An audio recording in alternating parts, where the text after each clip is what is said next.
எங்கள் அன்புள்ள ஆண்டவரே, ஜீவனுள்ள தேவனே, மகிமையின் ராஜாவே, நேற்று இன்று என்றும் மாறாதவரே, மகா பரிசுத்தமானவரே, நெருமையான மனமகிழ்ச்சியின் நாளிலே மரணத்தையும் பாதாளத்தையும் பிசாசையும் ஜெயித்து உயிரோடு இருந்த நாளிலே உண்மை நாங்கள் ஆராதிப்பதற்கு ஆண்டவரே எங்களுக்கு கிருபை கொடுத்த தேவன். இப்பொழுது ஆண்டவரே, உண்மை ஆண்டவரே, நினைவு கூறத்தக்கதாக ஆமாண்டவரே, உங்களுடைய நாளை நினைவு கூறத்தக்கதாக ஆமாண்டவரே, நீர் எங்களுக்கு கொடுத்த இந்த அருமையான நேரத்தில் உங்களுடைய வார்த்தை நிமித்தமாக உமது பீடத்தில் கர்த்தாவே நிற்பதற்கு அடிமை எந்த விதத்திலும் தகுதியில்லை. ஆனாலும் இது உங்களுடைய தேவ சித்தம் என்பதனால அடிமை இருக்கிற நிலையில இருக்கிற வண்ணமாக ஒப்புக் கொடுக்கிற கர்த்தாவே, இதோ பேசுகிற நீராக இருந்து கேட்கிறவர் நானும் நாங்களாக இருக்கத்தக்கதாகவும் நீர் கொடுக்கிறதை நான் வாங்கி அதை சபைக்கு பகிர்ந்து கொடுக்கிற கிருபையை நீர் தர வேண்டும் என்று சொல்லி கர்த்தராகிய இயேசு கிறிஸ்துவின் நாமத்தினால் வேண்டிக் கொள்கிற நல்ல பிதாவே, ஆமென். 10ஆம் அதிகாரம், எபிரெயர் 10ஆம் அதிகாரம் வசனம் 26 நம்ம மாறி மாறி வாசிக்கலாம். 26, 25 சபை கூடி வருதலை பார்க்கிறோம். 25ங்களா? 25 எபிரெயர் 10ஆம் அதிகாரம் வசனம் 25 நம்ம எல்லாரும் சேர்ந்து வாசிக்கலாம். சபை கூடி வருதலை சிலர் விட்டு விடுகிறது போல நாமும் விட்டு விடாமல் ஒருவருக்கு ஒரு புத்தி சொல்ல கடவோம். நாளானது சமீபித்து வருகிறதை எவ்வளவாய் பார்க்கிறீங்களோ அவ்வளவாய் புத்தி சொல்ல வேண்டும்.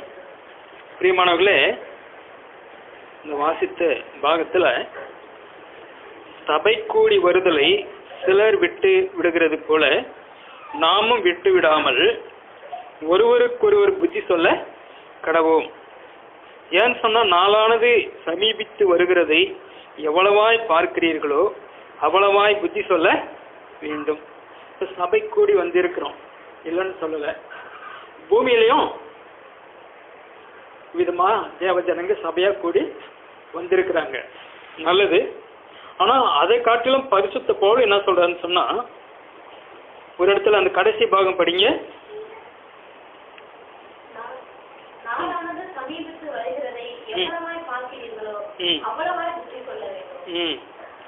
அப்போ நாளானது சமீபித்து வருகிறதை எவ்வளவாய் பார்க்கிறீர்களோ அவ்வளவாய் புத்தி சொல்ல வேண்டும்.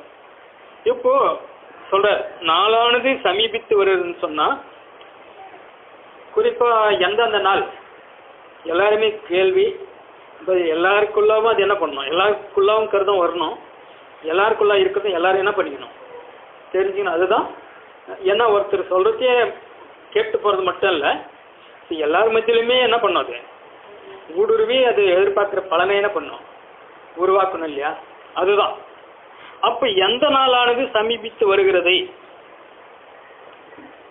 என்ன எவ்வளவாய் பார்க்கிறீங்களோ அவ்வளவாய் புத்தி சொல்லணும்னு சொல்லி பரிசுத்த பவுல் என்ன பண்றாரு, எந்த நாளை குறித்து சொல்றாரு சொல்லுங்க பார்க்கலாம். உங்களுக்கு தெரிஞ்சது எல்லாருமே சொல்லுங்க. எந்தெந்த நாள் சமீபித்து நெருங்கி வந்திருக்குது,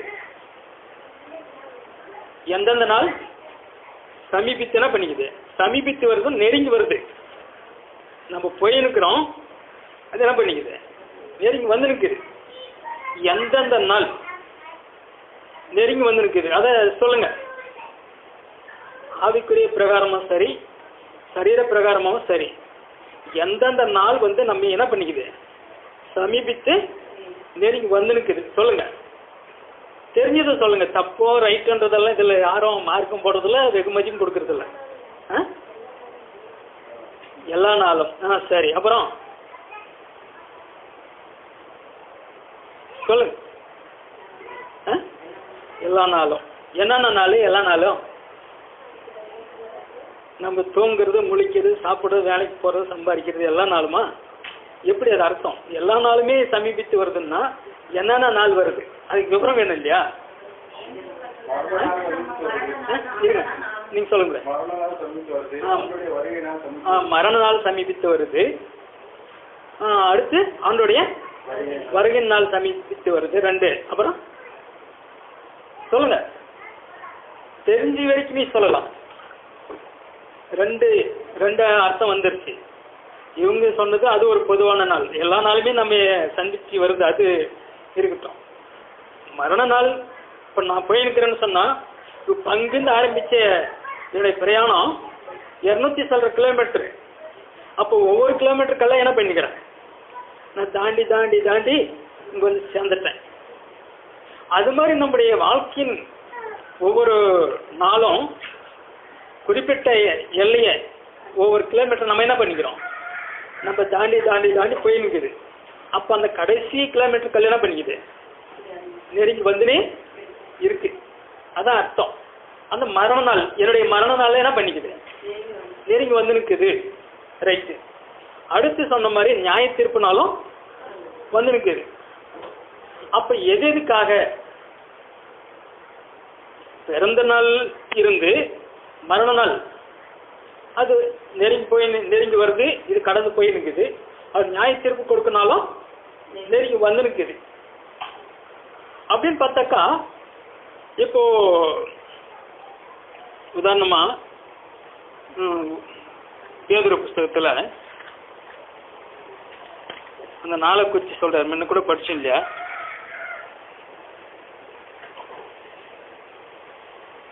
ரெண்டு பேதுரு 3ஆம் அதிகாரத்துல 8வது வசனம். கர்த்தருக்கு ஒரு நாள் 1000 வருஷம் போலவும் 1000 வருஷம் ஒரு நாள் போலவும் இருக்கிறது என்கிற இந்த ஒரு காரியத்தை நீங்கள் அறியாதிருக்க வேண்டாம். தாமதிக்கிறார் என்று சிலர் எண்ணுகிறபடி கர்த்தர் தமது வாக்குத்தத்தத்தை குறித்து தாமதமாய் இராமல் ஒருவரும் கெட்டு போகாமல் எல்லோரும் மனம் திரும்ப வேண்டும் என்று விரும்பி நம்மேல் நீடிய பொறுமை உள்ளவராய் இருக்கிறார். அடுத்த வசனம். கர்த்தருடைய நாள் ராவிலே திருடன் வருமாய் வரும். அப்பொழுது வானங்கள் மடமடவென்று அகன்று போகும், பூதங்கள் வெந்து உயிர் போகும், அதிலுள்ள கிரியைகள் எரிந்து அழிந்து போகும். இப்படி இவைகள் எல்லாம் அழிந்து போகிறதாய் இருக்கிறபடியால் நீங்கள் எப்படிப்பட்ட பரிசுத்த நடக்கையும் தேவ பக்தியும் உள்ளவர்களாய் இருக்க வேண்டும். தேவனுடைய நாள் சீக்கிரமாய் வரும்படிக்கு மிகுந்த ஆவலோட காத்திருங்கள். அந்த நாளில் வானங்கள் வெந்து அழிந்து பூதங்கள் எரிந்து உயிர் போகும். போதுங்க. அப்போ என்ன சொல்றாருன்னு சொன்னா, ஒவ்வொரு நாளை குறிச்சும் தெளிவா ஆண்டவர் நடத்துற மாதிரி பார்ப்போம். அப்ப பிரியமானவர்களே, கர்த்தருக்கு ஒரு நாள் இன்று எண்ணப்படுகிற ஒவ்வொரு நாளும் அவர் பார்வைக்கு எப்படிக்குதான் 1000 வருஷத்துக்கு சமமாக்குதான். இப்ப நமக்கு கொடுத்த இந்த வாழ்ந்து கொள்ளும்படியாக கொடுக்கப்பட்ட இந்த நாள்ன்றது ஆண்டோடைய பார்வையில 1000 வருஷத்துக்கு சமமா வச்சு பாக்குறாராம். அதே மாதிரி 1000 வருஷத்தை ஒரு நாளைக்கு சமமா வச்சு பாக்குறாராம். இது எப்படி நம்ம அனுபவத்துக்கு கொண்டு வரணும். அனுபவத்துக்கு கொண்டு வந்து இதுக்குள்ள இருக்கிறத எடுத்து சாப்பிட்டு என்ன பண்ணோம், சக்தி கொண்டு நம்ம செஞ்சு சாப்பாட்டை சாப்பிட்டு பலன் கொண்டு என்ன பண்ணோம், அனுபவிக்கணும் இல்லையா? அது மாதிரி நம்ம வாசிக்கிற இந்த இது ஒரு நாள் 1000 வருஷத்துக்கு சமமாகவும் 1000 வருஷத்தை ஒரு நாளுக்கு சமமாகவும் நம்ம வாழ்க்கையில் நம்ம எப்படி அனுபவிக்கிறது. இப்போ வியாபாரம் பண்றவங்க நஷ்டத்துக்கு வியாபாரம் பண்ணுமா? என்ன ஒரு லாபத்தை எதிர்பார்த்து தானே இருந்தோம்.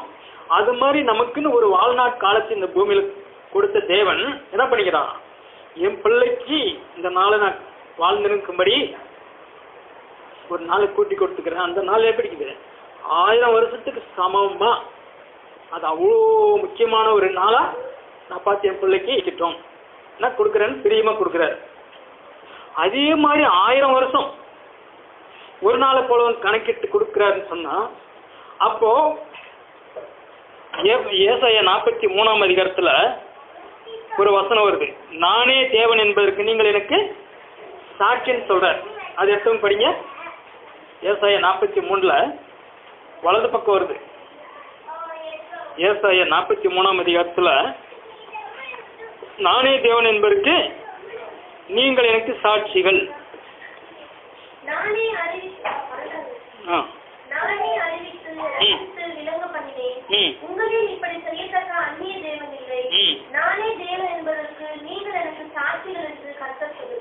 போதுங்க. அப்ப என்ன சொல்றேன்னு சொன்னா, நானே அறிவித்து ரட்சித்து என்ன பண்ணிக்கிறேன், விளங்க பண்ணன. அப்ப இந்த 4000 வருஷத்துக்கு சமமாவும் 1000 வருஷம் ஒரு நாளுக்கு சமமாவும் நான் உங்களுக்கு கற்றுக் கொடுத்து விவரப்படுத்தி என்ன பண்ணிக்கிறேன், காட்டினுக்கிறேன். அதனால உங்களில் இப்படி செய்யத்தக்க அந்நிய தேவன் இல்லை, நானே தேவன் என்பதற்கு நீங்கள் எனக்கு சாட்சி. அப்ப எதுக்கு கொடுத்து வச்சுக்கிறாருன்னா, அந்த வாழ்நாள் ஒரு நாள் 1000 வருஷத்துக்கு சமமாகும் வாழ்ந்து காட்டும்படியா எதுக்கு சொல்லிக்கிறாரு? நானே தேவன் என்பதற்கு நீங்க என்ன பண்ணணும்? இந்த பூமியில சாட்சியா இருக்கணும். அப்ப அந்த ஒவ்வொரு நாளும் என்ன பண்ணுது? கணக்கு எடுக்கப்படுது. நம்ம கொடுக்கிற ஒவ்வொரு தருணத்தை குறிச்சு, ஒவ்வொரு நாளை குறிச்சு, நிமிஷத்தை குறிச்சு என்ன பண்ணுது? கணக்கு எடுக்கப்படுது. அந்த 1000 வருஷத்துக்கு சமமா இருக்கிற இந்த ஒவ்வொரு நாள்ல எப்பொழுது என்ன பண்ணுது? நானே தேவன்ன்றதுக்கு எப்பொழுது இந்த பூமியில என்ன பண்ணணும்? சாட்சியா வாழணும், சாட்சியா சொல்லணும் என்ற எண்ணத்தோட எப்பொழுது வாழணும். அப்போ இன்னைக்கு அந்த இன்னொன்னு பிரசங்கில் வருது, ஒருவருடைய ஜனநாள நாளை காட்டிலும் மரண நாள் நல்லதுன்னு ஒரு வசனம் வருது. பிரசங்கி 7ஆம் அதிகாரம் நினைக்கிறேன், ஒரு இது இருக்கு. 7ஆம் அதிகாரத்தில் 1வது வசனம், பரிமள தைலத்தை பார்க்கிலும் நற்கீர்த்தியும் ஒருவனுடைய ஜனன நாளை பார்க்கிலும் மரண நாளும் நல்லது. ஜனன நாள் சொன்னாக்கா பிறப்பினுடைய நாள். அப்போ ஜனன நாளை பார்க்கிலும் மரண நாளும் நல்லது. இது எப்படி? அப்ப பிறக்கிற மனுஷன் செத்துட்டாக்கா நல்லா இருக்கும். இப்போ நான் என்னத்துக்கு பொழைச்சுக்கணும்? ஒரு நாளைக்கு செத்து போயிட்டா கூட போது, நிம்மதியா போயிடுவேன். நீ யார் சொல்லுவாங்க? எப்படியாப்பட்ட நிலையில இருக்கிறோம்? நான் என்னத்துக்கு பொழைச்சுக்கணும் அந்த பூமியில? எப்போ எனக்கு சாவு வரும்? நான் கண்ணு ஒரு நாளைக்கு செத்து போயிட்டா கூட எப்படியே போகணும்னு சொல்லுவாங்கல்ல நாட்டு பாசையில். எங்க பாசையில் அப்படிதான் பேசுவோம். என்ன சொல்றது? வயசானவங்க என்ன பண்ணுவாங்க? இதுதான் பேசுவாங்க. நான் என்னத்துக்கு பொழைச்சுக்கணும்? எல்லாம் பார்த்துன்னு கேட்டுன்னு என்ன சொல்றது? அப்போ அது வேதனையோட சொல்ற காரியம், தாங்க முடியாத வேதனை நிமித்தமா சொல்ற காரியம். ஆனா இங்க இது ஞானி சாலமோன் என்ன சொல்றாரு? ஒருவனுடைய ஜனநாளை பார்க்கலாம் மரண நாள் நல்லதுன்னு எதை சொல்றாருன்னு சொன்னா, இப்ப தாயின் வயிற்றுல, உதாரணத்துக்கு தாயின் வயிற்றுல உருவாக்கப்பட்ட அந்த குழந்தையினுடைய நாளானது அந்த 10 மாச காலம் எதுக்கு கொடுக்கப்படுது? உருவாக்கப்பட்ட அந்த நாள்ல இருந்து தாயின் வயிற்று விட்டு பிறக்கிற நாள் வரைக்கும் எதுக்கு கொடுக்கப்படுது? எப்படியோ ஒன்று வளர்த்தோம், எப்படியோ ஒன்று பிறக்கட்டும், கண்ணு குருடோ காதிசோட முண்டி எப்படியோ ஒன்று பிறக்கட்டும் விரும்புவாங்களா? அப்போ விட்ட அந்த நாள்ல இருந்து என்ன பண்றாங்க? இந்த காலத்துல என்னென்னமோ பார்த்து அதை எந்த அளவுக்கு பத்திரம் பார்த்து, அதுவும் வயிற்றுக்கு மாதிரி என்னென்ன குறைபாடு இருக்குதா இல்லை சக்தி கம்மி என்னென்ன பண்றாங்க இல்லையா? அப்ப எதுக்கு? என் குழந்தை நல்லபடியா என்ன பண்ணும்? பிறக்கணும். உங்க சொல்றாரு அப்படி உருவாக்கப்பட்ட அந்த நாளை விட அது இறக்குற நாள் நல்லதுன்னு சொல்றாரு. எப்படின்னு சொன்னா, இப்ப இந்த பூமியில பிறந்த நாம் கர்ப்பத்துல உருவாக்கப்பட்ட ஒரு குழந்தைய போல நம்ம என்ன பண்ணிக்கிறோம்? கர்த்தருக்குள்ள வளர்றதுக்குன்னு, கர்த்தரே தேவன் என்றதை வெளிப்படுத்துறதுக்குன்னு அப்ப உருவாக்கப்பட்ட நாம உருவாயிருக்கிறோம். அப்ப கர்த்தருடைய நாள் வர்றதுக்கு முன்ன நாம் இந்த சரீரத்தை விட்டு போனோம்னு சொன்னா அது பாக்கியமான நாள்னு சொல்றாரு. புரியுதுங்களா? ஏன்னு சொன்னா இந்த மாம்சமும் இந்த ரத்தமும் என்ன பண்ணாது? 1 கொரிந்தியர் 15ஆம் அதிகாரத்துல ஒரு வசனம் சொல்லுது, மாம்சமும் ரத்தமும் தேவனுடைய ராஜ்யத்தை சுதந்தரிப்பதில்லை. 1 கொரிந்தியர் 15ஆம் அதிகாரம் 50வது வசனம். அதுதானே? நான் சொல்லுவது என்னவெனில், மாம்சமும் ரத்தமும் தேவனுடைய ராஜ்யத்தை சுதந்தரிக்க மாட்டாது. அழிவுள்ளது அழியாமையை சுதந்தரிப்பதும் இல்லை. போதுங்க. அப்போ இந்த ஒவ்வொரு மனுஷனுடைய கரு தாயின் வயிற்றில் உருவாக்கப்படுறது எது? மாம்ச சரீரத்தை தரிச்சு அது வளர்ந்து வெளியே வந்து வாழ்றதுக்காக மாம்ச சரீரத்தை தரிச்சு வளர்ற குழந்தை. அப்ப பிறந்த பின்னாடி மாம்ச சரீரத்தில் என்ன பண்ணும்? வாழ்ந்தாகணும். அப்ப சாகுதுன்னு சொன்னாக்கா அது என்ன பண்ணும்? அந்த மாம்ச சரீரத்தை விட்டுட்டு அது போய் ஆகணும். அதான் அதனுடைய அர்த்தம். அது மாதிரி இப்ப நம்ம தாயின் வயிற்றுல பிறந்துட்டோம் இந்த பூமியில, இப்போ வாழ்ந்து இருக்கிறோம். அடுத்து நம்முடைய மரண நாள் வரும்போது என்ன பண்ணோம்? இந்த சரீரத்தோடு நம்ம என்ன பண்ணாலும் எவ்வளோ நல்லா சாப்பிட்டு நல்லா என்னென்ன பண்ணி வச்சு வளர்த்தாலும் இந்த சரீரத்தோடு நம்ம என்ன பண்ண முடியாது? தேவனுடைய ராஜ்யத்துக்கு போக முடியாது. ஆனா அந்த ஞானி சொல்ற மாதிரி அந்த மரண நாள் நல்லதுன்னு சொன்னா, அப்ப தாயின் வயிற்று விட்டு பிறந்த குழந்தை ஒரு நல்ல பாக்கியசாலியா அதுக்குன்னு ஒரு பேரை கொடுத்து நல்ல திட்டம் போட்டு படிக்க வச்சு வேலைக்கு சேர்த்தி நல்லா சம்பாதிச்சு அது வாழ்ந்து காட்டுற மாதிரி, அப்ப பெற்றோருக்கு ஒரு நல்ல பேரை சந்தோஷத்தை கொடுக்குற மாதிரி, அப்ப நம்மை உருவாக்கின தேவனுக்கு நம்ம பூமியில் பிறந்திருக்கிற நாம், ரட்சிப்பு என்னும் அனுபவத்துக்குள்ள பிறக்கப்பட்டிருக்கிற நாம் என்ன பண்ணிக்கிறோம்? தேவனுடைய பேரை சொல்றதுக்கு, தேவனுக்காக வாழ்றதுக்கு நம்ம இப்ப பிறக்கப்பட்டுக்கிறோம். அப்ப நம்முடைய மரண நாள் சாவு வர வரைக்கும் இந்த சரீரத்துல என்ன பண்ணிக்கிறோம்? இந்த உள்ளான மனுஷன் என்ன பண்ணுறது? ஆவிக்குரிய மனுஷன் எபேசியர் எழுந்தது, எபேசியர் அந்த உள்ளான மனுஷன் இல்ல, நாளுக்கு நாள்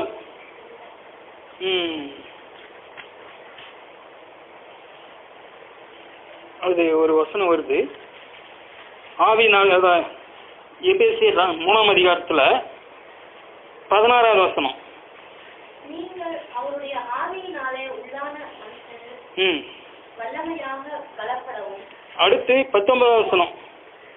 அறிவு கெட்டாத அந்த அன்பை அறிந்து கொள்ள வல்லவர்களாயும் தேவனுடைய சகல பரிபூர்ணத்தாலும் நிறையப்படவும் அவர் தமது மகிமையுடைய ஐஸ்வரியத்தின்படியே உங்களுக்கு அனுகிரகம் பண்ண வேண்டும் என்று வேண்டிக் கொள்கிறேன். அதுக்கு மேல வசனம் கூட, சகல பரிசுத்தவான்களோடு கூட கிறிஸ்துவினுடைய அன்பின் அகலம் நீளம் ஆழமும் உயரமும் இன்னதென்று உணர்ந்து. போதுங்க.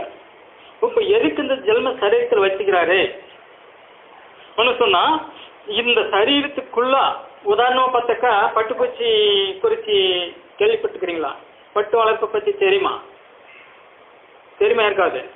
பட்டு துணி எவ்வளோ விலை கொடுத்து வாங்குறோம்? தெரிஞ்சா சொல்லுங்க, தெரியலன்னா பரவாயில்ல. இப்போ பட்டுப்பூச்சி அந்த முட்டை வந்து, அதாவது ரொம்ப ரொம்ப எவ்வளோக்கு எவ்வளோ சின்னசா இருக்கணுமோ கண்ணுமயிறு அளவு தான் அந்த முட்டை, சின்ன சின்ன சின்னசா. அப்போ அது பெரிக்கும் போது பார்த்தா கண்ணுமயிறு மாதிரியே தெரியும். நான் வளர்த்துக்கிறோம். அப்போ அந்த 40 நாள் வரைக்கும் அந்த கண்ணுமயிறு மாதிரி முளைச்சி பெரிச்சிக்கிற அந்த பட்டு முட்டை அந்த புழுவை என்ன பண்ணோம்? அவ்வளோ பாதுகாப்பாக வளர்த்து அதுக்கு நேரத்துக்கு நேரம் தீனி போட்டு தலை போட்டு மருந்து அடிச்சு என்ன பண்ணோம்? டோக்கன் கெட்டு வளர்த்து, அப்போ அந்த 40 நாள் கடந்து போச்சுன்னா அப்போ இது என்ன பண்ணோம்? நல்லா சாப்பிட்டு சாப்பிட்டு சாப்பிட்டு அது பலன் கொண்டு என்ன பண்ணோம்? அப்போ அது அந்த புழு என்னாகும்? வளர்ந்து நல்லா இந்த சைஸ் பக்கம் வந்துட்டு நல்லா எவ்வளோ நேரத்துக்கு மேலே வரும், இன்னும் நீட்டாக வரும். அப்போ அப்படி வர்றது என்ன பண்ணோம்? அதுக்குள்ள இருக்கிறது எதுவுமே இருக்காது. தலை சாப்பிட்றதுக்கு வயிறுக்கு இல்லையா, அது இது எல்லாமே ஏறி வந்து நல்ல ஒரு பழத்த பழம் எப்படி இருக்கும்? நம்ம பழத்த பழம் வாசனை வரும்ல, அது மாதிரி பழம்பூச்சின்னே சொல்லுவோம், பழம்புழுகுன்னே சொல்லுவோம். பழம் எப்படி நல்ல பழுத்த பழம் வாசனை கொடுக்குது, அதே மாதிரி நல்ல தரம் வந்த பட்டுப்புழு அந்த பழம் வாசனை வரும். அப்போ அந்த வர்றது என்ன பண்ணும்? தீரி சென்றுச்சே நிப்பாட்டு சாப்பிட முடியாது.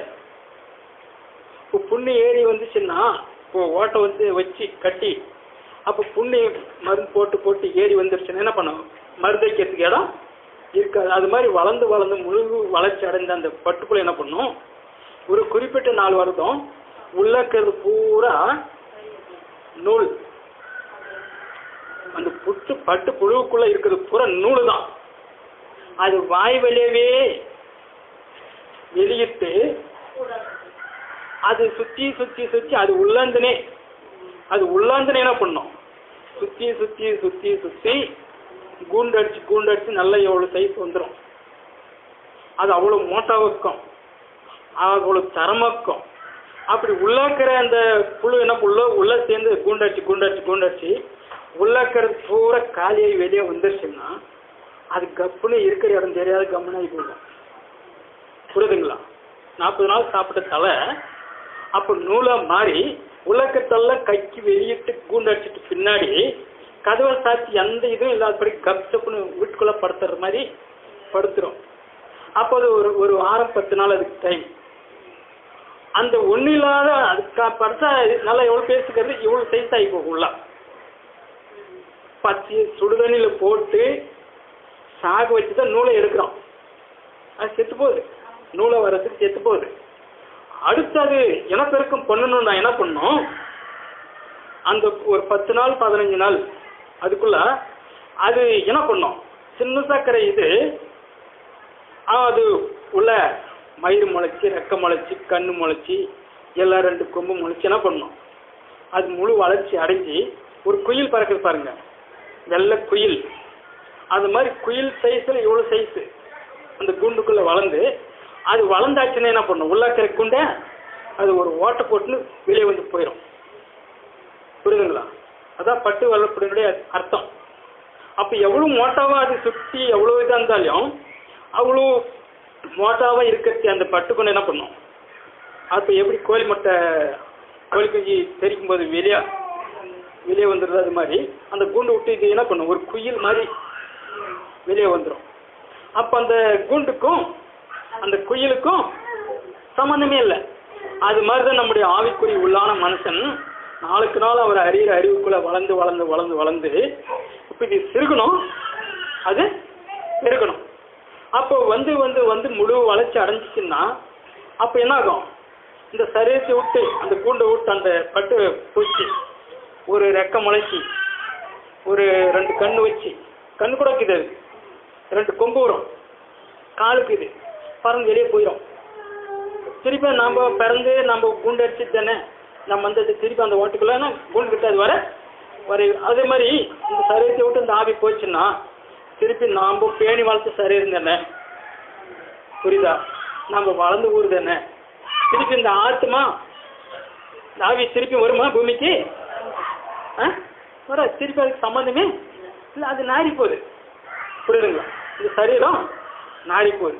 அப்ப அது மாதிரிதான் பிரியமானவர்களே நம்முடைய இதுக்கு அந்த இதை சொல்றோம்னு சொன்னா, அப்போ உள்ளான மனுஷன்ல நம்ம என்ன பண்ணோம், நம்ம நாளுக்கு நாள் என்ன பண்ணோம், வல்லமையா பலப்படணும், உறுதியா நம்ம ஸ்ட்ராங் ஆகணும். வல்லமையா பலப்படணும், நல்லா ஸ்ட்ராங்கா வச்சு கட்டு வீடு,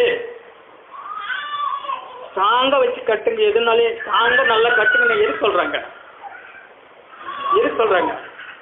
காற்று வரப்போது, மழை வரப்போது, எது ஒண்ணு இது பண்ணாலும் நல்ல கிரில் நல்லா ஸ்ட்ராங்கா வைங்க, தப்பமா பட்டை போடுங்கன்னு எது சொல்றாங்க. திரடை வந்தாலும் உடைச்சாலும் அடிச்சாலும் என்ன பண்ணக்கூடாது ஒன்றும், அதுக்கு தான் சொல்றாங்க. அப்போ ஏதோ ஒன்று அதுக்கு எதிரும் செயல்படுறதுன்னு ஒன்று இருக்கு. அப்போ அது மாதிரிதான் உள்ளான மனசுல நம்ம என்ன பண்ணணும், வல்லமையா பலப்படணும். அப்போ வல்லமையா பலப்படணும், ஏதோ ஒரு போராட்டம் நமக்கு இருக்குது. அப்போ வல்லமையா இருக்குன்னு சொன்னாக்கா அவருடைய அன்பின் அகலமும் நீளமும் ஆழமும் உயரமும் என்னதென்று உணர்ந்து, எதுக்கு, சகல பரிசுத்தவான்களோடும் கூட கிறிஸ்துவனுடைய அன்பின் அகலமும் நீளமும் ஆழமும் உயரம் இன்னதென்று உணர்ந்து அறிவிக்கட்டாத அந்த அன்பை அறிந்து கொள்ள வல்லவர்களாகவும் தேவனுடைய சகல பரிபூரணத்தால் நிறையப்படவும் அவர் தமது மகிமையினுடைய ஐஸ்வர்யத்தின் படியே உங்களுக்கு அனுகிரகம் பண்ண வேண்டும் என்று வேண்டிக் கொள்ள பவுல் சொல்றார். இவ்வளவா நீங்க என்ன பண்ணோம், அந்த பட்டுப்பூச்சி வளர்ற மாதிரி நல்ல ஒரு தரமான நிலைமையில நீங்க வரணும். எப்போ, இப்போ வளர்க்கப்பட்டு நிற்கிற காலம், அந்த பட்டு புழுவுக்கு தலை போடுற மாதிரி, மருந்தடிக்கிற மாதிரி, பாதுகாக்கிற மாதிரி. அப்போ அவர் என்ன பண்ணிக்கிறார், சபையில வச்சு அவருடைய வேதத்தை வச்சு அவருடைய ஊழியக்காரர்களை வச்சு என்ன பண்ணிக்கிறாரு, வார்த்தையை கொடுத்துருக்கிறார். வார்த்தை தான் தலை. அப்போ வேலைக்காரங்க தான் தேவனுடைய வார்த்தையை கொடுக்குறவங்க. அப்போ கொடுத்து அதுக்கு சமயம் சந்தர்ப்பம் கொடுத்து, எத்தனை பேருக்கு அந்த சந்தர்ப்பம் இல்லை, நமக்கு சந்தர்ப்பத்தை கொடுத்து அக்கறை காட்டி என்ன பண்றாரு, வளர்க்குறாரு. அப்போ இந்த நாளானது சொன்ன மாதிரி, அப்போ என்னுடைய மரண நாள் வந்துச்சுன்னா எனக்கு லாபமா நஷ்டமா? லாபம். எப்பொழுது என் தேவனுடைய சன்னிதானத்துல வந்து நிற்பேன் என்ன சொல்றது. அப்போ ஆம்பளை புல்லுன்னு கர்ப்பத்தில் இருக்கிறத தெரிஞ்சுக்கிறவங்க என்ன பண்ணுவாங்க, எப்போ என் குழந்தை நல்ல மாதிரியா, அதான் ஆப்ரேஷனுக்கு கூட நார்மல் டெலிவரின்னு சொல்லுவாங்கல்ல, நல்லா பிறந்து எந்த குறைபாடும் இல்லாத என்ன பண்ணும், எல்லா பேருக்கும் அந்த நாளுக்காக என்ன பண்ணிப்பாங்க, காத்து நிற்பாங்க.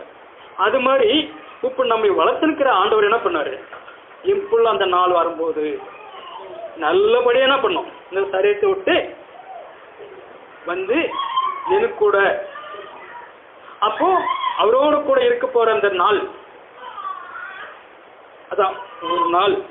அப்ப அந்த ஒரு நாள்ன்ற நேரத்துல, இன்னைக்கு இந்த நாள்ல நான் அவர் சமூகத்தை விட்டு நான் இந்த சரீரத்தை விட்டு போனேன்னா 1000 வருஷத்துக்கு அவர் கூட என்ன பண்ண போறேன், நித்தியானித்த காலமா அவரோட கூட இருக்க போறேன். ஆனா இந்த இன்னைக்குன்ற அந்த நாள்ல நான் அவரை மறுதளிச்சுட்டு அவருக்கு பிரியமில்லாதபடிக்கு பேசிட்டு நினைச்சிட்டு வாழ்ந்துட்டு நான் ஒரு சமயம் மரணத்தை சந்திச்சு நான் கடந்து போனேன்னா அப்போ கெட்டு போச்சு வாழ்க்கை. அப்ப எவ்வளவு காலம் வளர்த்தது, பாடுபட்டது, எல்லாம் இது பண்ணது, கண்ணும் கருத்துமா வளர்த்ததெல்லாம் என்ன ஆச்சு. அப்ப இன்னைக்கு இன்னொரு நாளைக்கு என்ன பண்ணாரு, சத்த மனசு திருப்பி இன்னொரு நாளைக்கு வரமாட்டான். அது மாதிரி சரீரத்தை விட்டு போயாச்சுன்னா திருப்பியும் அது உதவாது. அதான் அப்ப இன்னைக்கு சொல்ற ஒவ்வொரு நாளும், இப்பொழுதுன்னு சொல்லப்படுற ஒவ்வொரு நேரத்தையும் நானே தேவன் என்றதுக்கு என் தேவன் என்ன பண்ணிக்கிறேன், என்னையும் அவருக்கு சாட்சியா வச்சிருக்கிறாரு. அப்ப சாட்சியா வச்சிருக்கிறாருன்னு சொன்னா நம்ம வாழ்ற இடத்துல, வேலை செய்யற இடத்துல, நமக்கு தெரிஞ்சவங்க மத்தியில எந்தெந்த சூழலை எப்படி நம்ம சந்திச்சு நம்ம கடந்து போக வேண்டிய நிலைமை வருதோ அந்தந்த கட்டங்கள் எல்லாம் என் தேவன் என்னை இதுக்குதான் வச்சிருக்கிறாரு, இதுதான் அவர் என்கிட்ட என்ன பண்ணிக்கிறாரு, எதிர்பார்த்துங்கிறாரு. அப்போ நம்ம தவறி அவர் மறுதளிக்கிறது கூட தேவையில்ல. பிசாசுக்கு பிரியமானதை நம்ம செஞ்சுட்டாவே, இப்ப அங்க போகாத அவங்க கூட சேராதரா அவனு சொன்னாக்கா, அப்ப தவப்பான் தாய் கண்ணுக்கு முன்னாடி அவங்க கூட சேர்ந்தாவே, சொன்னே கேட்காத அவங்க கூட போகாதனாவே போனாவே முடிஞ்சு போச்சு. வார்த்தைனால ஒன்றும் சொல்ல வேண்டியது ஒன்றும் இல்லை. அது மாதிரி அப்போ அவருக்கு பிரியமில்லாத நம்ம வாழ்ந்துட்டாவே எதிரிக்க ஆயிடுச்சு. எவ்வளோ இருந்தாலும் வார நாம பரம் பார்த்துக்கலாம். அப்போ எதிரி என்ன பண்ணுவோம், சந்தோஷப்படுவோம். அப்போ அந்த நாளுக்கு நம்ம இடம் கொடுக்க கூடாது. அப்போ நம்ம பேதுருவில் பார்த்த மாதிரி அப்போ அந்த 1000 வருஷத்துக்கு சமமாக இருக்கிற அந்த நாள், இப்போ அதுக்கு பின்னாடி ஒரு வசனம் வருது. என்ன சொல்லுன்னு சொன்னா,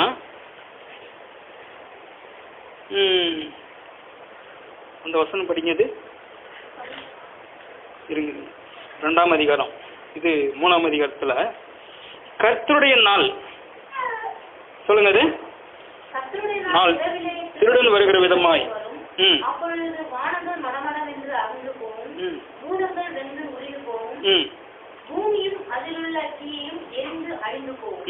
அடுத்து 12வது வசனம் தேவனுடைய நாள் சீக்கிரமாய் வரும்படிக்கு மிகுந்த ஆவலோட காத்திருங்கள்.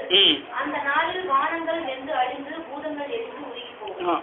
அப்போ இப்படியா இருக்கிற தேவன் என்ன பண்ணிக்கிறாரு, நமக்கு இந்த ஒரு நல்ல திட்டத்துக்காக நம்ம வாழ்நாளை கூட்டி கொடுத்து நடத்திருக்கிறவரு. அப்போ ஒரு நாள் என்ன பண்ண போறாரு, கர்த்தருடைய நாள் இரவிலே திருடன் வருகிற விதமாய் வரும். இது எந்த நாள், மரண நாளை பார்த்துட்டோம். இப்ப இது எந்த நாள், கர்த்தருடைய நாள்ன்றது எந்த நாள் இது? அவரு எதுக்கு வர போறாரு, கூட்டிட்டு போறதுக்கு வராரு. அடுத்து கூட்டிட்டு போறதுக்கு வராரு. அடுத்து கூட்டிட்டு போய் என்ன பண்ண போறாரு, ஒதுக்கி கொடுக்க போறாரு. அடுத்து சொல்லுங்க, கூப்பிட்டு போறதுக்கு வர போறாரு, அங்க போய் இடம் ஒதுக்கி கொடுக்க போறாரு.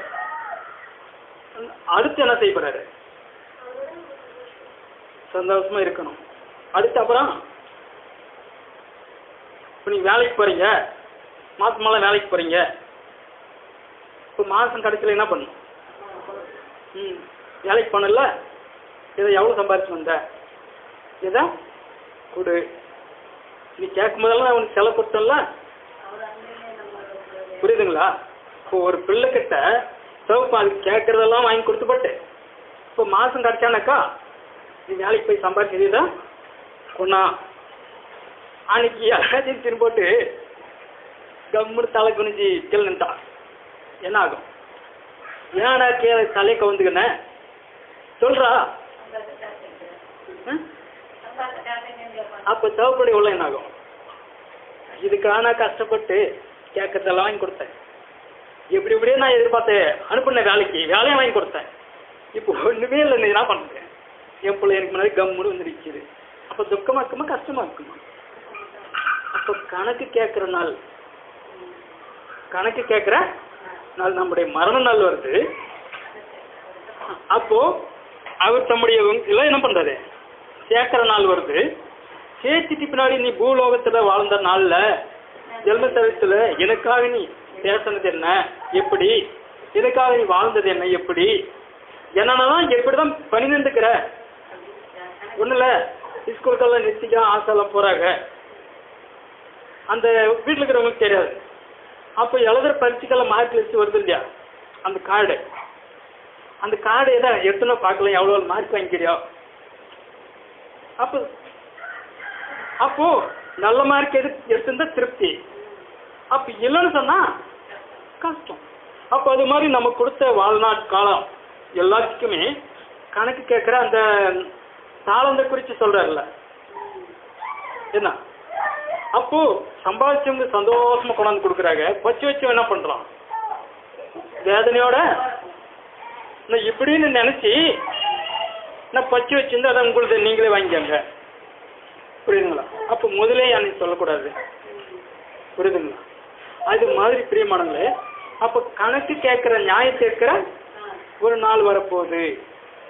அந்த நியாய தீர்ப்பு ஒரு நாள் மேலும் ஒரு நாளை குறித்திருக்கிறார். தாம் குறித்திருக்கிற அந்த மனுஷனை கொண்டு அந்த இயேசு கிறிஸ்துவை கொண்டு என்ன பண்ண போறார்? பிதாவாகிய தேவன் நியாயம் தீர்க்க போறார். அந்த நியாய தீர்ப்பு பூலோகத்தை குறிச்சது, பூலோகத்தில் இருக்கிற எல்லாத்தையும் குறிச்சது. 2 விதமான நியாய தீர்ப்புக்கு இது. அப்போ வெள்ள சிங்காசன நியாய தீர்ப்பு இன்னொன்னுக்குது, இன்னொரு நியாய தீர்ப்பு ஒன்று இருக்குது. தேவடைய ஜனங்களுக்கு நியாய தீர்ப்பு ஒன்று, உலக ஜனங்களுக்கு நியாய தீர்ப்பு ஒன்று இருக்கு. அடுத்து இதுக்கு மத்தியில எல்லாம் உள்ள தன்னை காட்டிக்காத படிக்கு இன்னொருத்தனுக்கும் நியாய தீர்ப்பு கொடுக்கிற நாள் வந்தது. 3 விதமான நியாய தீர்ப்புக்கு. இப்ப தேவ ஜனங்களுக்கு நமக்கு இவ்வளவு நேரம் பேசுற மாதிரி அவர் கொடுத்த வார்த்தை, வாழ்க்கை, காலம் எல்லாம் பார்த்து நீ எப்படி இது பண்ண கணக்கு கேட்டு அதுக்கு தகுந்த மாதிரி பலனை கொடுத்து, அதான் வாரங்களின் பிதாவினால் ஆசீர்வதிக்கப்பட்டவங்களே, உலகம் உண்டானது முதல் கொண்டு இது உங்களுக்காக ஆயத்தப்பட்டிருக்க பிதாவுடைய நிச்சயத்துக்குள்ளே நீங்க பண்ணுங்க, சமாதானத்தோட போங்க, சந்தோஷமா அனுப்புறதுக்கு. அப்போ உனக்கு கொடுத்த இந்த 4 காலம் ஏதாச்சும் நீ இது பண்ணிட்டு உதவாத இது பண்ணிட்டு கூட என் முகத்திலேயே என்ன பண்ணாத முடியாத அவன் இப்படி எங்கேயா கொண்டு போய் தூரப்படுத்தாதான் காரில் நிறைஞ்ச இடத்துக்கு நீங்க அவனை காலும் கையும் கட்டி அந்த ஒரு தாளம் வாங்க என்ன பண்றாரு தெரிஞ்சு புடின்னு கூட நான் அனுப்புற மாதிரி. அப்போ அந்த நாளுக்கு அப்ப அவங்களெல்லாம் மோசப்படுத்தி வெற்றியுள்ள வாழ்க்கை வாழ்ந்திருந்த தேவ ஜனங்க, தேவனுக்காக சாட்சியா வாழ்ந்திருந்தா அப்ப அந்த பிசாசுக்கு எப்படி இருந்துக்கும்? நடுக்கும், வெட்கம், அவமானத்துக்கும். அப்ப அவனுக்கு பிரியமா வாழ்ந்தா எங்க இருந்தாலும் அவங்க என்ன அங்க இருக்கிறாங்க, இருந்தாலும் அவங்க என்ன ஆளுங்க, அவங்க சந்தோஷப்பட்டு நிற்பான். அப்ப அப்படியேப்பட்டவள மோசம் போக்கணத்துக்கு அதுல ஏசாயில் ஒரு வருது, நான் வானத்துக்கு ஏறுவேன், மரங்களுக்கு மேலாக என் கூட இருக்கேன், சாதிப்பேன், உன்னதமானவருக்கு உட்பாவேன், வடப்புறங்களில் ஆராதனை கூட்டத்தில் மத்தியில் என்ன பண்ணுவேன், உக்காந்து நிற்பேன் என்றவன் தான் இப்ப என்ன பண்ணிருக்கிறான்னு சொன்னா, இப்ப ஏன் அப்படி வந்தான்னா, இப்போ பொது நம்ம ஒரு ஆராய்ச்சி பண்ணி பார்த்தா தேவ ஜனங்கன்றவங்க கம்மி, தேவனை அறியாதவங்க அதிகம். அப்ப தேவனை குறிச்சு இயேசு கிறிஸ்துவ குறிச்சு சொல்றாங்கன்னா இவங்களுக்கு வேற வேலை இல்லை சொல்றாங்க இல்லையா? அப்போ அதிகமா இயேசு கிறிஸ்துவ விட்டுட்டு உலகத்துல சம்பாதிச்சு நல்லா முன்னேறி நல்ல வசதி வாய்ப்போட வாழ்ந்துருக்கிறவங்க அதிகமா இருக்கிறாங்க. இவங்களெல்லாம் படிச்சது யாரு? இந்த வானத்தையும் பூமியும் சகலத்தையும் படிச்சவர் இவர் தான். ஆனா இப்ப இவர் என்ன இருக்கிறாரு, எங்கேயோ அந்த நடையில போட்டுக்கிறமே அந்த இது மாதிரி இவர் இருக்கிற இடம் தெரியாம ஒரு மூலையில் இருக்கிறார். அண்டி ஒண்டி இருக்கிற மாதிரி யாரோ மாதிரி, புரியுதுங்களா? அப்போ அவர் அவ்வளோ கேவலம் நினைக்கிறாங்க இல்லையா, புரியுதுங்களா? அப்போ அவர் எதுக்காக அன்னைக்கு பெருமிதம் கொண்டு மேட்டிமை கொண்டு கர்வம் கொண்டு இப்படியெல்லாம் நான் படிச்ச பூமியிலே நான் என் சாயல் பிரகாரம் என் ரூப பிரகாரம் படிக்க போற என் பிள்ளைங்களை நீ என்ன பண்ணும், நீ உன் வசப்படுத்தி என்னை யாரோ மாதிரி அவங்களுக்கு காட்ட விடாத, எனக்கு தெரிஞ்சாத படிக்க பண்ணி அவங்க கண்ணை குருடாக்கி இப்போ இதுல பண்ணெல்லாம் திறக்கும், புரியுதுங்களா? இப்போ நீங்க ஓப்பனுக்கு இப்போ திறப்பட்ட என்னாக்குது ஏதுக்குன்னு ஒண்ணுமே தெரியாத அளவுக்கு. அப்போ ஒரு அதிகாரிக்கிறான்னா அப்ப அதிகாரியை பார்க்கறதுக்கு ஒருத்தன் போறான்னு சொன்னாங்க. அதுல இருக்கிற ஒரு பெத்தலாட்டுக்கு என்ன பண்ணான், யாரை பார்க்கணுங்க, இது மாதிரி அவரை பார்க்கணுங்க, எது இருந்தாலும் என்ன கேளுங்க, நீங்க எது வேணாலும் நீங்க என்ன கேளுங்க, நான் உங்களுக்கு என்ன செய்யணுமோ அச்சனை நான் உங்களுக்கு செய்யறேன், புரியுதுங்க? எது வேணாலும் என்னையே கேளுங்க, நீங்க அவர்கிட்ட போக வேண்டியது ஒண்ணு, நானே உங்களுக்கு எல்லாம் ஆக வேண்டியது குறை செய்யறேன்னு சொன்னா எவன் என்ன பண்ணுவான்? ஓ நம்மளுக்கு ஆள் சிக்கிடுச்சு. அப்போ அந்த பெரிய ஆபீசர் கிட்ட போகவே விடுறதில்ல. அது மாதிரி வானத்தையும் பூமியும் படைச்சவர் இவர் தான் சொல்லி அறிகிற அளவுக்கு விடாத படிக்கு பார்க்கற அளவுக்கு விடாத படிக்க என்ன பண்ணிக்கிறான், பிசாசு கண்ணை குருடாக்கி கடினப்படுத்தி, அப்ப நானு தான் என்ன தவிர தெய்வம் இல்லவே இல்லை, உங்களுக்கு என்ன வேணுமோ அச்சனை கேளுங்க நான் பண்றேன், புரியுதுங்களா? உப்பு தேவன் என்ற அறிவுக்குள்ளவும் தேவனை பற்றி கேட்கக்கூடாத படிக்க என்ன பண்ணிக்கிறான், அந்த எண்ணத்துக்கே விடாத படிக்க. இப்ப இயேசு கிறிஸ்துவ குறிச்சு சொன்னா, அம்மா சின்ன இல்லாது காலங்காலமா இல்லாது நீங்களும் எங்களோட வந்து கும்பிட்டு வந்து நிக்கிறவங்க புதுசா வந்து சொல்றீங்க, என்ன சொல்றாங்களா இல்லையா? இப்ப எங்க வந்துருச்சு இன்னைக்கு புதுசா இது சொல்றாங்க. அப்போ சின்ன இல்லாத இயேசுனாரு இன்னைக்கு எங்க வந்துட்டாரு அப்படி. அப்ப எல்லாத்துக்கும் நானேன்னு சொல்லி அவன் மனுஷனுக்கும் தேவனுக்கும் மத்தியில சரியா நின்று இப்ப போகக்கூடாது படிக்க அடங்கடிக்கிறான்னு சொல்லுவாங்க. நானே இப்ப எதுனாலும் நீ அங்க போகவே போகாத, நான் உண்டு அது உண்டு. அப்போ அவர் பார்க்கறதுக்கும் விடுறதில்ல, கேட்கறதுக்கும் அவர்கிட்ட சவகாசம் வைக்கிறதுக்கு இடமே கொடுக்கறதில்ல. அப்ப அப்படியா பார்த்து அவருக்கு வர வேண்டிய கவனம், அவருக்கு வேண்டிய துதி, அவருக்கு வர வேண்டிய மரியாதை, ஆராதனை எல்லாம் அவனே அவனே அவனே அவனே. இப்போ அதுதான் நடந்திருக்கு. அப்போ அப்படிக்காக எதுக்காக கொடுத்துக்கிறார், படிக்கிற இவர் தான் இயேசு கிறிஸ்து ஒரு வசனம் சொல்லிக்கிறார், இதோ உலகத்தின் அதிபதி வர்றான் சொல்றாருல்ல, படிச்சவர் இவர் தான், படைச்சவர் இவர் தான், எல்லாத்தையும் படிச்சவர் இவர் தான், எல்லாத்தையும் படிச்சு சகலத்தையும் பரிபாலனம் பண்ணி நடத்திருக்கிறவரும் இவர் தான். ஆனா இவர் யாரோ மாதிரி இருக்கிறார். எதுக்கு? ஒரு சமயம் வரட்டும், ஒரு நாள் வரட்டும். அப்ப அந்த நாள் வரைக்கும் அவ எவ்வளோ உனக்கு இதாகி போச்சா, நீங்க இருந்து இப்படியா ஆயிடுச்சியா, ஒரு நாள் முடிஞ்ச வரைக்கும் நீ என்ன பண்ணுவோம் பண்ணிக்கா, என்ன செய்யற செஞ்சுக்கா, எப்படியோ உடனே உயர்த்திக்கா. அவரும் என்ன பண்ணிட்டார், சரி போடா உன்னால் முடிஞ்சு நீ என்ன பண்ணும் படிக்கும், நான் அங்க பாத்துக்கிறேன்ற மாதிரி இப்ப அமைதியிருக்கிறார். தன்னை இது பண்ணி வச்சிருக்கிறான். அப்ப அப்படியாப்பட்டவனுக்கு ஒரு நாள் இதோ தனக்கு கொஞ்ச காலம் மாத்திரம் விடப்பட்டுக்கிறது என்று அறிவிச்சுட்டு என்ன பண்ணிக்கிறான், அவனுக்கு நியாய தீர்ப்பு நாளுன்னு இருக்குதுன்னு அவனுக்கு தெரியும். உலகத்தை உண்டாக்கிறதுக்கு முன்னே அந்த எஸ்டிமேட் நடந்து போய்க்குது. அந்த நாள் அவன் தெரிஞ்சுக்கின பின்னாடி தெரிந்து கொள்ளப்பட்டவன் மீதே அவனுடைய முழு குறி, முழு நோக்கம், சிந்தனை பூரா தன் கையிலேருந்து உங்களை பிடிச்சி இப்போ அவங்கள அவரை ஆராதிக்கிறாங்களே, அவரை மகிமைப்படுத்துறாங்களே, அவங்கள என்ன பண்ணும், அவங்க மேலேயே வில்லில் அம்பை வச்சு சமயத்துக்கு நேரத்துக்கு பார்த்துருக்கிறான். இதுதான் நடந்துருக்குது இன்னைக்கு. அப்போ ஆராதிக்கிறோன்னு சொன்னா அவனுக்கு வெட்கம், சாட்சியா வாழ்றன்னு சொன்னா அவனுக்கு அவமானம், ஜபம் பண்றேன்னு சொன்னா அவனுக்கு நடுக்கும். இதுதான். அப்ப அந்த நியாய தீர்ப்பு கொடுக்கிற அவனுக்கு நியாய தீர்ப்பு கொடுக்கிற நாள் வருது, இவங்களை பலனுக்காக நியாயம் விசாரிக்கிற நாள் வருது, பலனுக்குள்ள அனுப்புற நாள் வருது. இத்தனையும் இருக்குதுங்க. அப்போ நீதிமொழிகள் இது மல்கியா லாஸ்ட்ல ஒரு இது வருது, வரப்போகிற அந்த நாள் 3ஆம் அதிகாரத்துல மல்கியாவில் 4ஆம் அதிகாரம் நினைக்கிறேன், எடுத்து படிங்கிறது வரப்போகிற அந்த நாள் 4ஆம் அதிகாரம். கர்த்தருடைய பெரிதும் பயங்கரமுமான நாள் வருகிறதுக்கு முன்னே நான் உங்களிடத்திற்கு எலியா தீர்க்கதரிசி நான் வந்து பூமியை சங்காரத்தால் அடிக்காதபடிக்கு அவன் பிதாக்களுடைய இதயத்தை பிள்ளைகளிடத்திற்கும் பிள்ளைகளுடைய இதயத்தை எது படிக்கிறீங்க? பிதாக்களிடத்திற்கும் திருப்புவான். இப்போ இதோ சூளையை போல எரிகிற நாள் வரும். அடுத்து இன்னொன்னு சொல்றாரு, ஆனாலும் என் நாமத்துக்கு பயந்திருக்கிற என்ன நீதியின் சூரியன் உதிக்கும். ஆனாலும் என் நாமத்துக்கு பயந்திருக்கிற உங்கள் மேல் நீதியின் சூரியன் உதிக்கும். அதுக்கு செட்டைகளின் கீழ் ஆரோக்கியம் இருக்கும். நீங்கள் வெளியே புறப்பட்டு போய் கொழுத்த கன்றுகளை போல வளரும். இருங்க. அப்போ அந்த நாள் வரப்போது, சூளையை போல எரிகிற நாள் வரப்போது. அடுத்து அந்த நாள் என்ன சொல்லுது? வரப்போகிற அந்த நாள் அவளை சுட்டெரிக்கும் சொல்றார். கர்த்தருடைய நாள் சூளையை போல எரிகிற ஒரு நாள் வரப்போகுது. அப்ப எரிகிற அந்த நாள் அவங்களை என்ன பண்ணும்? சுட்டெரிக்கும். அது அவங்களுக்கு வேறையும் கொப்பையும் வைக்காம போகும் என்று கர்த்தர் சொல்கிறார். மற்றும் ஒரு நியாயத்தீர்ப்பின் நாள், தண்டனையின் நாள். அப்ப அவருக்கு பயந்திருக்கிறவங்க மேல அப்ப நீதியின் சூரியன் என்ன பண்ணும்? உதிக்கும். அப்படியேப்பட்ட கட்டத்தில் கூட ஒரு இயேசு கிறிஸ்துவாகிய நீதியின் சூரியனை அனுப்பி என்ன பண்ணுவார்? நம்ம காப்பாற்றுவார்.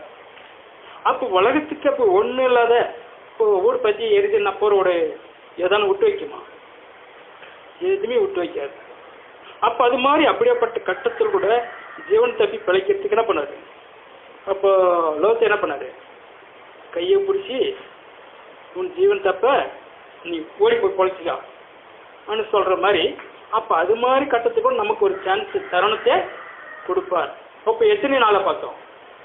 நம்முடைய மரண நாளை பார்த்தோம், அவருடைய நியாய தீர்ப்புனால பார்த்தோம், அவருடைய வருகையினால பார்த்தோம், கணக்கு கொடுக்குற நாள், அப்போ பிசாசுக்கு நியாய தீர்ப்பு கொடுக்குற நாள். இப்படி இன்னும் எத்தனையோ நாள் இருக்கு. அதை காட்டிலும் ஏசாயாவில் ஒரு வசனம் வருது, கர்த்தருடைய நாளை மனமகிழ்ச்சி நாள் என்றும். அதை எடுத்து படிங்க. ஏசாயா 58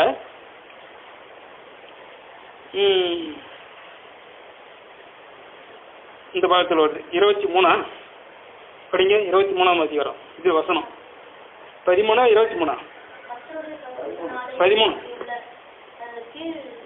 என் பரிசுத்த நாளாகிய ஓய்வு நாளிலே உனக்கு இஷ்டமானதை செய்யாதபடி உன் காலை விலக்கி உன் வழிகளின்படி நடவாமலும் உனக்கு இஷ்டமானதை செய்யாமலும் உன் சொந்த பேச்சை பேசாமல் இருந்து ஓய்வு நாளை மனமகிழ்ச்சி நாள் என்றும் கர்த்தருடைய பரிசுத்த நாளை மகிமையுள்ள நாள் என்றும் சொல்லி அதை மகிமையாக எண்ணுவாயானால் அப்பொழுது கர்த்தரின் மனமகிழ்ச்சியா போதுங்க. அப்போ இது கர்த்தருடைய நாள், இது கர்த்தருடைய நாள். அப்ப இந்த கர்த்தருடைய நாள்ல நாம என்ன பண்ணக்கூடாதான்? ஏன் பரிசுத்த நாளாகிய ஓய்வு நாளிலே உனக்கு இஷ்டமானதை செய்யாதபடிக்கு உன் காலை விலக்கி உன் வழிகளின்படி நடவாமலும் உனக்கு இஷ்டமானதை செய்யாமலும் உன் சொந்த பேச்சை பேசாமலும் இருந்து அந்த நாளை அப்படின்னு பார்க்கிறோம்.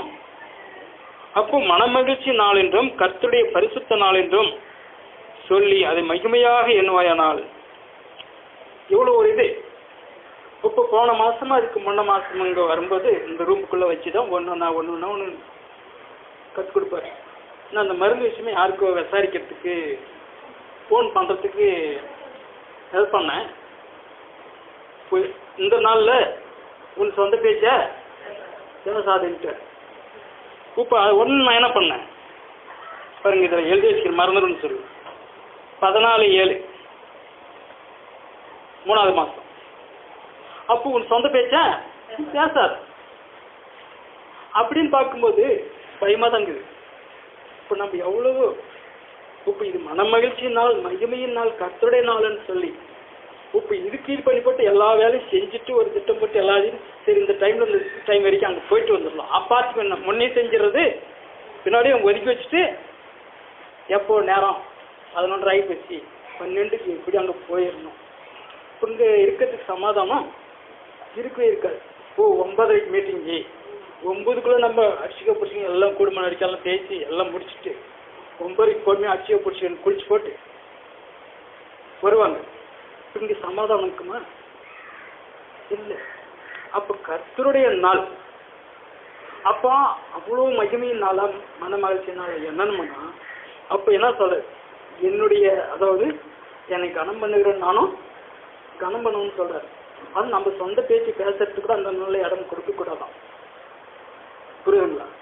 இப்போ ஆராதனை முடிஞ்சுட்டாங்கன்னாக்கா நம்ம வகுத்து கொடுமைக்கு தாங்க மாட்டாத, சரி போகலாம் என்றது முறை பிரகாரம் அந்த நாள் அவருக்காக தான், அவரை பற்றி சொல்றதுக்கு, அவருக்கு குறித்து ஜெபம் பண்ணுறதுக்கு, தியானிக்கிறதுக்கு அந்த நாள்.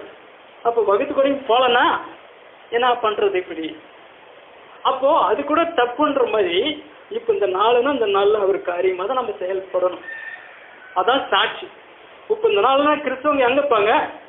அவங்க சாட்சியில் தான் பாங்க. என்ன உலகத்தார் என்ன பண்ணும்? சாட்சி என்று அவங்க நம்ம கூப்பிட்றதுக்கே வரக்கூடாது. அப்போ நம்ம கொஞ்சம் கொஞ்சமாக அவங்களுக்கு இடம் கொடுத்துட்டு நம்ம வந்தோம்னா அவங்க அந்த டைமு பார்த்துனேன்னு ஃபோன் பண்ணுவாங்க. இன்னொன்று, ஃபோன் ஒரு பேய். ஃபோனு வந்து ஒரு பேய். ஒரு இடத்துல சொன்ன முதல்ல அந்த ஃபோனை எடுத்து நசுக்கி குப்பத்தொழில் போடுறேன்.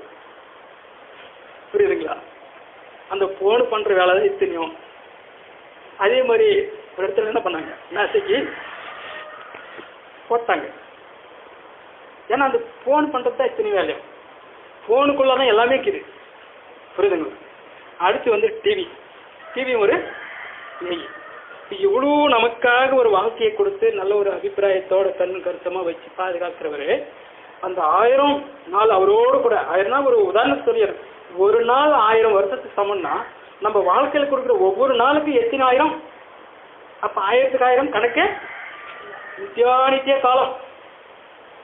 ஏன்னா அது கணக்கே அப்படியேப்பட்ட ஒரு பாக்கியத்துக்குள்ள போன இப்படி வச்சிருக்கிறவரு ஒன்றுத்துக்கு ஆகாததுக்காக நம்ம இப்படி கொடுத்து போட்டு அடிச்சுக்கோ படிச்சுக்கோ அதை பதில் கடமைக்க நான் கூட இருக்கிறேங்க சொல்லி இந்த ஒரு நமக்கு நஷ்டம், நமக்கு தான் நஷ்டம், அவருக்கு இது பண்ண முடியாது. அதனால அந்த விதமாக நம்ம நினைச்சு நம்முடைய சவகாசம் இதெல்லாம் எப்படின்னு சொன்னா, இவன் எதிரி பார்த்து நிற்குவான், முடவே மாட்டான். அவனை ஜெயிக்கணும்னு சொன்னா முழங்கால் தான் இருக்கு. நீங்க அந்த வரப்போற அந்த நாளுக்கு தப்பும்படி, அந்த சோதனை காலத்துக்கு தப்பும்படி நீங்க விழிச்சிருங்க என்ன பண்ணுகின்றாரு, விழித்திருந்து ஜெபம் பண்ணுங்கன்றாரு. அந்த வரப்போற அந்த சோதனை காலத்துக்கு சோதனைக்காரன் வருவன் தான், எப்படியான அவங்களை இது பண்ணணும்னு நினைப்பான் தான். அப்ப அந்த சோதனை காலத்துக்கு நீங்க தப்புணும்னு சொன்னா விழித்திருந்துன்னா கண்ணு தூங்காம முழிச்சுனே உக்காந்துக்கு இரு, வேலையே போகாத இருன்றதல்ல. இந்த ஆவி எங்க எது மேல போனாலும் என் தேவன் என்னை இருக்குதான் வச்சுருக்கிறாரு, இருக்குதான் என்னை வச்சு நடத்தினுக்கிறாரு, இதெல்லாம் தவறி போகக்கூடாது. அப்போ ஏசப்பா நான் இந்த இடத்துல தப்பு பண்ணக்கூடாது, எப்படி ஒரு திரும்பிடும் அந்த ஜபம். அப்போ அந்த தப்பி வாழணும்னா அந்த ஜபம் தான். அந்த ஜபத்துக்கு மட்டும்தான் அவர் என்ன பண்ணுவார். அப்போ வாரம் பூரா அப்படி வாழ்ந்துட்டு வந்துங்க ஆராதிக்கிறது தான் அவருடைய லாபம். புரியுதுங்களா? மாசம் பூரா வேலைக்கு போய் சம்பளம் வாங்கினது அப்பா அம்மா கிட்ட கொடுத்தாக்க சந்தோஷப்படுற மாதிரி அந்த வாரம் பூரா கூட இருந்து நடத்தின்னு வரவருக்கு நம்ம சாட்சியை வாழ்ந்துட்டு வந்து ஆராதனை பண்ணோம்னா, ஓ என் பிள்ளை நான் சொன்ன மாதிரி இருந்துச்சு, அந்தந்த நேரத்தில் அந்தந்த நாளில் அந்த இடத்துல இப்படி எல்லாம் இருந்துச்சு, பரவாயில்ல, அது ஏற்றுக்குவார். இல்லைன்னு சொன்னாக்க அவர் துக்கப்படுவார். அதனால நேரம் ஆயிடுச்சு, அதனால அதுக்கு நேராக நம்ம நடத்த நம்ம என்ன பண்ணணும், ஒப்பு கொடுப்போம். கர்த்தர் தாமே ஆசீர்வதிப்பாராக.